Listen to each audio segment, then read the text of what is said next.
Hey everybody. What I want to go over today is some of the new features that are in the version 1.02 of Samposium.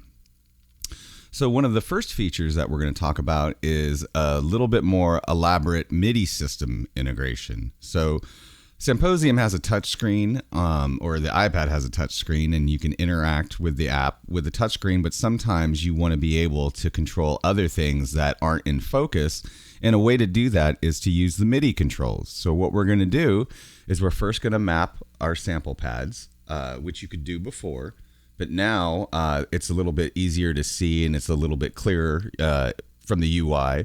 So we're going to do a MIDI learn, and we're going to use our little MIDI controller and tap a pad. And so now from MIDI learn, we just mapped our first sample pad to a pad on our MIDI controller. So now if I push it,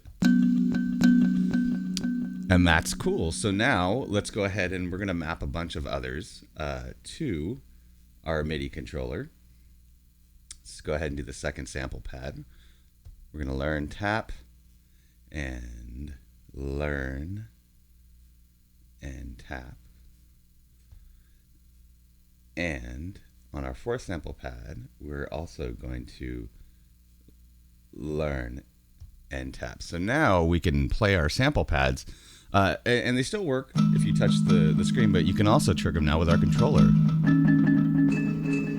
which is cool. And you could do this before in the original version of the app. It's just the UI has been made clearer.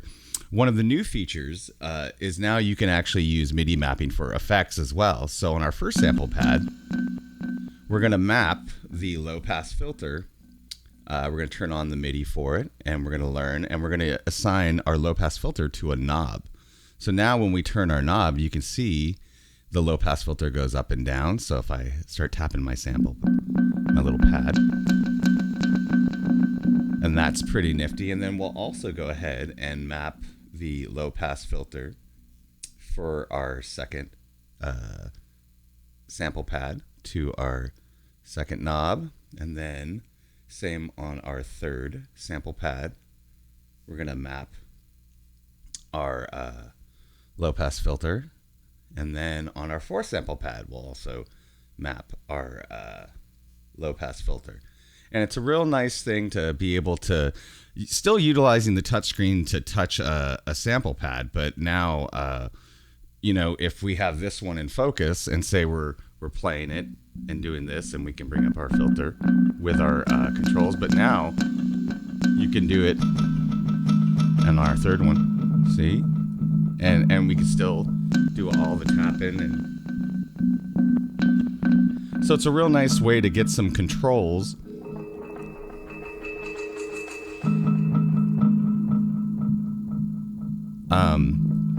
with a MIDI controller, so you can still use the touch screen as well as MIDI controllers.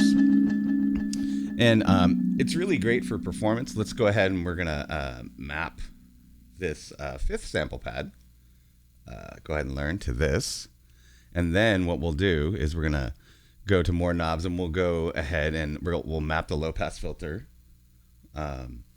for this kind of, I think it's like a droney kind of thing, and we'll do it here. And then we will also do the reverb on this one. We'll do it to the second knob here. And then we'll also do the high pass filter, all for this one sample pad. And we'll do it here. And so now we have our pads, but again, we have to switch it. And we have our second one with our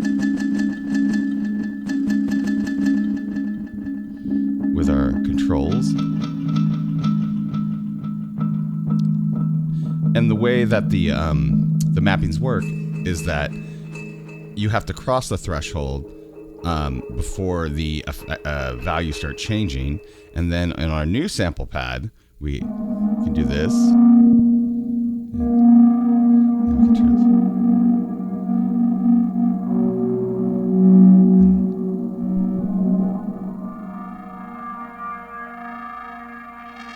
And we can still trigger our old.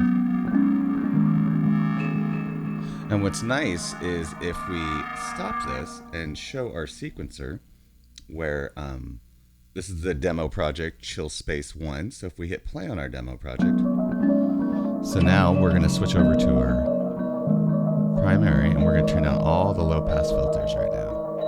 And so I can start just dialing in these values with my little MIDI controller here. And then if we switch over here, you can see the values changing with our MIDI controller, you know. Turn down that high pass filter. Let's turn out the reverb, which is really cool, you know. It just is a way to abstract some of the controls away from the touchscreen, so you can still touch the screen and all that kind of stuff, but you're also able to just have some extra controls if you're focused on a sample pad but you want to control other things on other sample pads. This is how you would do it. Another feature of the MIDI system is the ability to map the play button, which we'll map and we'll learn right here to this sample pad, and then we'll also map the back button to this sample pad, which I think it did. Oh, maybe I didn't hit learn. There we go. So now we can control our sequencer, starting and stopping, as well as all the effects. So let's go ahead and hit start on our sequencer. You know, and then we're still controlling the effects. And then we have control of our back button, which can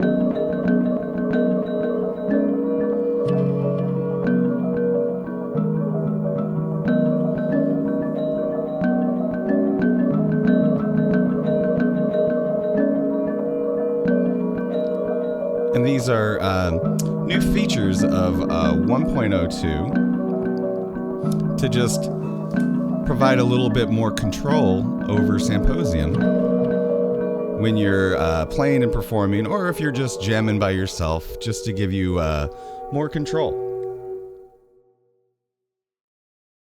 Some other new features in Samposium 1.02 is the ability to set ranges and step sizes for effects. Right now we have our demo project Chill Space 1 set up, which has a bunch of different samples of kalimbas, so you can hear that. And so if we open up our effect, and I'm going to open up the high pass filter to illustrate this point, is you can see now that there's a primary value range. And the primary value range controls the cutoff frequency for this high pass filter. Now, in the past, when I was doing randomizing, there was times where I'm like, hey, I'm not going to assign a random dice to the high pass filter, because oftentimes the range that it would go to, just the amount of values were really high in the high end, which could always make it like mute the sample. So now what you can do is if you bring this all the way down like that, our range is from 0 to 1.4. So now if we actually open up our sample and go to our dice matrix, and we'll choose dice 1 for high pass filter and open up our dice, when I hit it now, you can see we're not going to have that issue of it getting cut off when we randomize our dice. So you can even bring it down even lower, which is like 0.8K. So now if we randomize again, it obeys that limit. It'll never go above that. So you can hear, I'm going to set loop, or not reverse, but loop on our little sample here.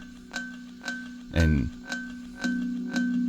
so when I'm tapping random, it just goes within that range. So that binds the values that it can be to be within that range, which is a way to get more control. And if you try to use the slider, it'll actually stop at that upper bounds of 0.8K. And you can bring it down.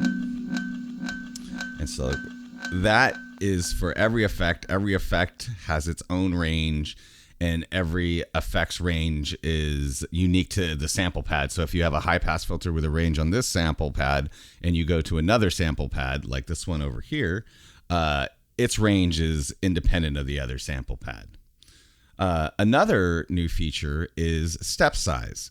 So, and what step size does is it allows it to, instead of being a very fluid, smooth transition through the different frequencies of this pitch, it'll actually do steps. And so pay attention that the range is within 24 to 2400 cents. So that means if 2400 cents is an octave or 2 octaves, so every octave is 1200.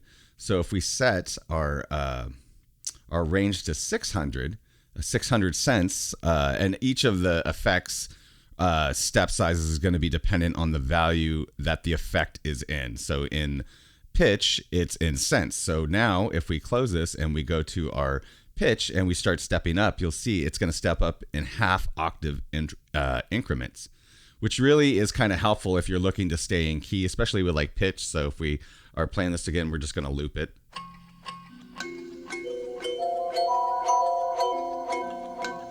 And this is also something that's pretty cool. If you did resample this, you could make a completely different kind of, vibe and sound by doing this kind of thing. And again, you can always just reset it, and then it's back to fluid.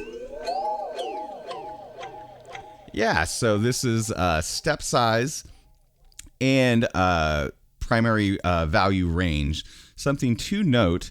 And again, it might change because I'm still trying to decide, but the range, the primary range is for the slider.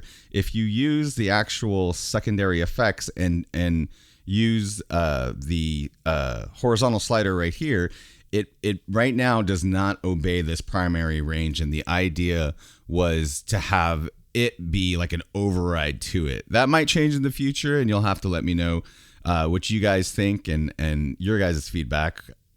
And maybe this will change, but right now this does not obey the range. So again, and resetting resets the range, and then you can move the range up and down. And again, this is in hertz. So if we change it to, let's do 1000 hertz per step, as we do our steps, you'll see it goes up and down by 1000. And so this is the new step size and range for the primary value of effects.